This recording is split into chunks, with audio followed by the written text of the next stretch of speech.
Good morning, everyone. It was nice to have a chance to see all these beautiful faces, so many familiar friends from years of Dharma practice, and especially some new faces as well. My name is Fugan, and I'm speaking to you today from Hyannis Zendo on Cape Cod. And today's talk is about impermanence, um, about how we manifest and express this central element in our lives.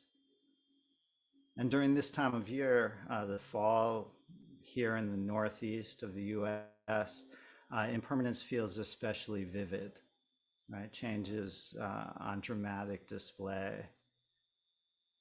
And for all of us, impermanence may seem really clear at certain times when we lose people, when we notice changes in our bodies, when we get sick and we feel ourselves declining, failing.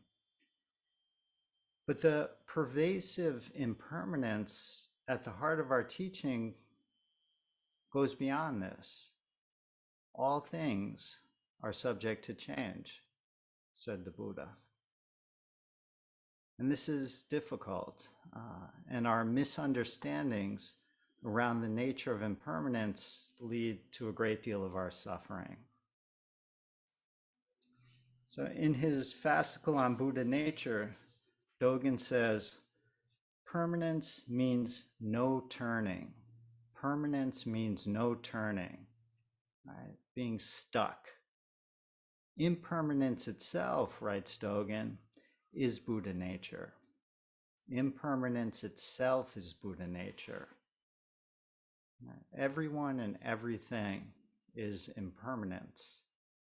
Or maybe better yet, we can say impermanence manifests as everyone and everything. But even that's kind of vague. The wordplay is helpful. The idea of impermanence nevertheless feels solid in this. At least to me, it feels kind of permanent. When I hear everything is impermanent, or even when I hear impermanence is Buddha nature, I say, oh yeah, I get that. Right? I can understand that. It makes sense. This idea I can hold on to, and it becomes a fixed reference. Dogen, in his unique way, writes, impermanence expounds, practices, and realizes impermanence. Impermanence expounds, practices, and realizes impermanence. There's no separation, no one to practice outside of this flow. And so in this talk, I want to focus on a metaphor in our teaching that's been helpful to me when working with change. And it's the metaphor of the wind, the Dharma wind, right? The Buddha wind or the golden wind. And I've been thinking of wind in part because it's hurricane season and these devastating storms, right, amped up and fueled by climate change, have been so much a part of our lives, especially in the Caribbean, in Florida. And I'm talking to you from Cape Cod, which is a thin strip of sand jutting out into the ocean. And people out here are pretty aware of wind and storms. And about a week ago, I was out on a beach on the bay side of the Cape, and it was a really windy day, and the sand was blowing horizontally into your face, and the ocean was in huge upheaval. And a poem by Ryokan came to mind, Sky Above Great Wind. And this poem was composed for a child. A child came to Ryokan with a sheet of paper and asked him to write something on it. And Ryokan asked the child, what are you planning to do with this paper? And the child said, I'm going to make a kite and fly it. Please write some words on it to call the wind. And right away, Ryokan wrote 4 characters on the paper: sky above, great wind. And he gave it to the child. And according to Kaz Tanahashi, who translated a book of Ryokan's poems called Sky Above, Great Wind, in this calligraphy, Ryokan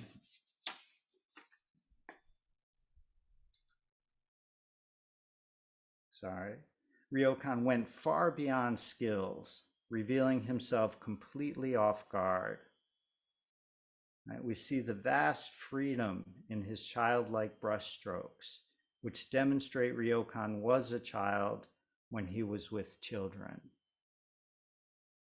And the great wind here is the Dharma wind that circulates everywhere.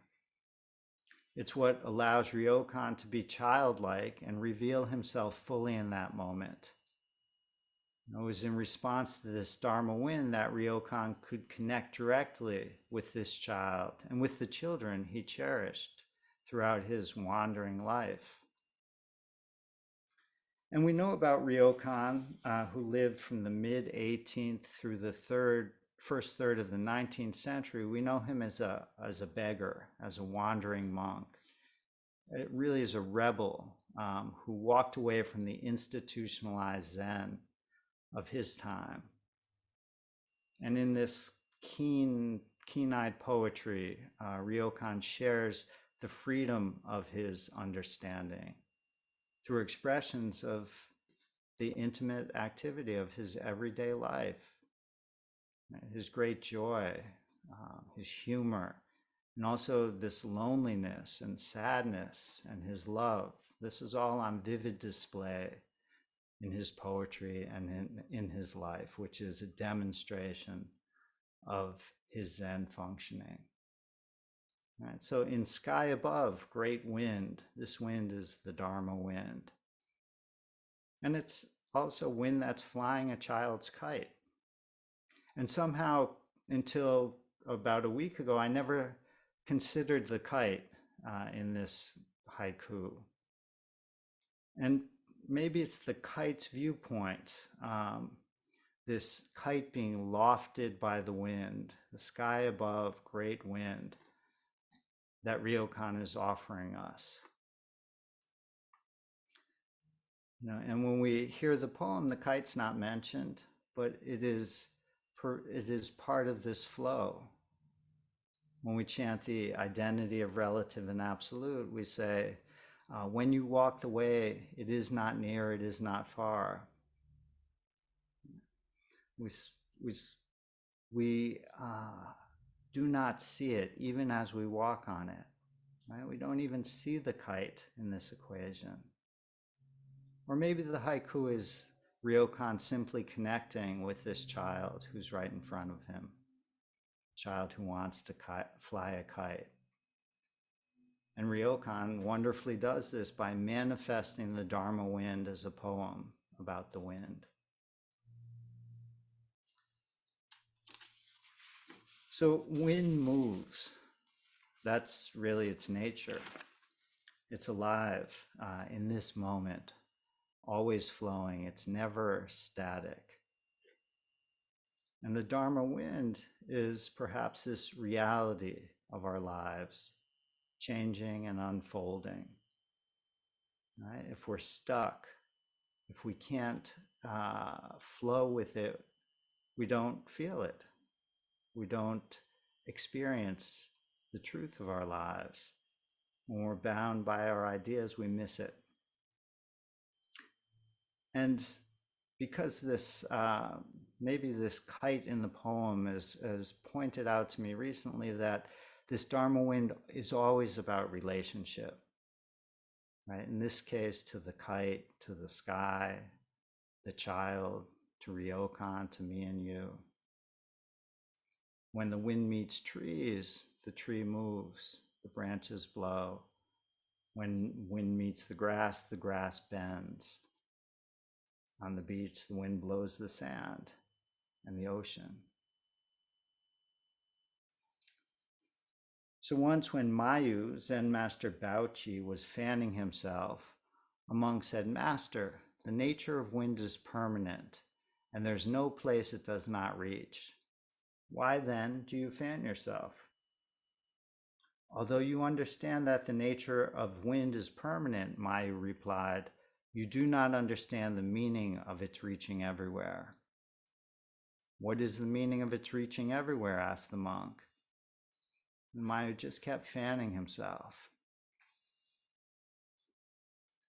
Here, Mayu is showing the meaning of wind in function and relationship. Fanning himself, flying us as a kite. The wind is moving us in interaction, in this intimacy. This is where our Dharma manifests. And because of that, writes Dogen, the wind of the Buddha house brings forth the gold of the earth and ripens the cream of the long river. And there's a koan that I'd like to briefly touch on here that tends to show up for me at this time of year. And this is Yunmen's Body Exposed Golden Wind. And it goes like this. A monk asked Yunmen, how is it when the tree withers and the leaves fall?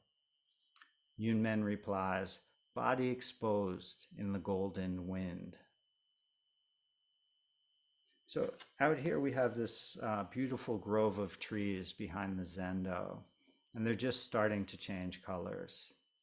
And we've been watching leaves drop away for the past few weeks, and there's been this rapid increase as the weather is changing here. And in New England, of course, we see these vibrant displays of color in the fall. On the Cape, it's a little more subtle, maybe because the soil is so sandy. But when we look closely, we can see this beauty, this uniqueness in each and every leaf. The shapes and designs, the webbing in them. We see that each leaf appears in the perfect place to catch the sunlight. And it's all miraculous. And each time a leaf lets go and drops down, it's also a unique expression. And leaves, of course, are the engine of photosynthesis, right? They absorb the sunlight and the CO2, and they create energy and growth for the tree. They release oxygen that supports the environment. Robin Wall Kimmerer, the ecologist, writer, healer, and member of the Potawatomi Nation, came up with the Potawatomi word, a root word to use as a pronoun to describe leaves. And she also uses this to describe plants and animals that we usually talk about as it. And her pronoun is ki, Ki, from a term in Potawatomi meaning being of the earth. So instead of calling and thinking of leaves as it or they, we can say ki or kin is the plural, as in our kin are drifting down so gently today. And this kind of change in language brings us closer to the world around us, reveals something about this world in motion.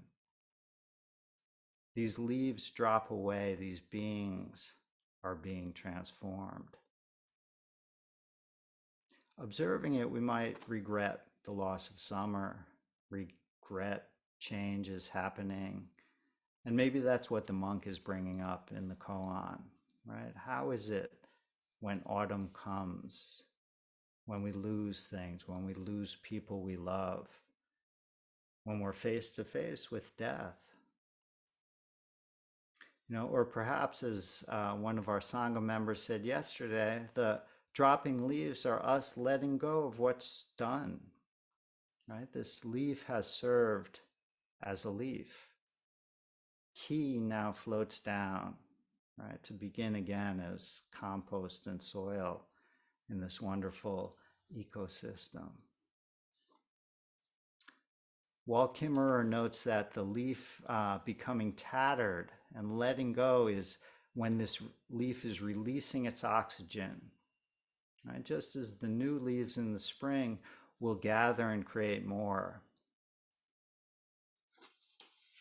And she writes, the young and old are linked in one long breath, an inhalation that calls for reciprocal exhalation, nourishing the common root from which they both arose. New leaf to old, old to new, mother to daughter, mutuality endures. And each breath of the tree, in each breath we take, this mutuality endures. Or as Dogen writes, even a fallen leaf, when taken up and turned by Buddha ancestors, is the Buddha Dharma wheel, right? Turning new to old, old to new. And turning the monk towards this movement of impermanence, Yunmen calls up the golden wind. And like Ryokan and Mayu fanning himself, Yunmen focuses on our relationship to that movement, to that golden wind, to the Dharma. Body exposed in the golden wind. Right? This body right now, your body and my body, is the Dharma body revealed by our interaction with the moment, right here and now, in this reality. And so, while there may be no limit to the pure wind circling the earth, the unblemished reality of the Dharma world, this Dharma wind needs to activate in the world, and it does so through us when we expose ourselves completely to this moment, to this wind blowing. Right? And this may look like bearing witness to the tragedy of the war in Ukraine, bearing witness to the beauty of these fall colors in the grove out back. Right? Being blown by the Dharma wind allows us to respond to this moment with compassion, with action. Right? Clear skies, a sea breeze, and the hurricane are both expressions of this wind of reality. And how does it blow in us in this moment? So I'll finish with another short poem by Ryokan. If someone asks about the mind of this monk, say it is no more than a passage of wind in the vast sky. If someone asks about the mind of this monk, say it is no more than a passage of wind in the vast sky.